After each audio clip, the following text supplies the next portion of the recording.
Illum il-pulizija arrestaw raġel Bulgaru ta' 31 sena u ieħor Ukren ta' 29 sena wara tfittxija li saret f'residenza f'Buġibba.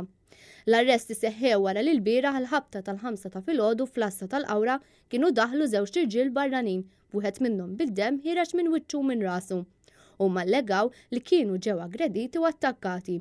L-aggressjoni allegatament seħħet minn xi persuni fi triq il-Kavetta f'Buġibba stess.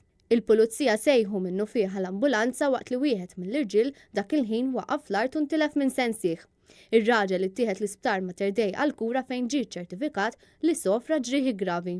Ir-raġel ieħor li għandu 28 sena wkoll ittieħed l-isptar iżda ġie ċertifikat li sofra ġrieħi ta' natura ħafifa. Minnu fih bdiet tfittxija għall-allegati aggressuri li ġew arrestati llum. L-investigazzjonijiet tal-pulizija f'dan il-każ għadhom għaddejjin u qed jitmexxew mill-pulizija mill-Assa tal-Qawra.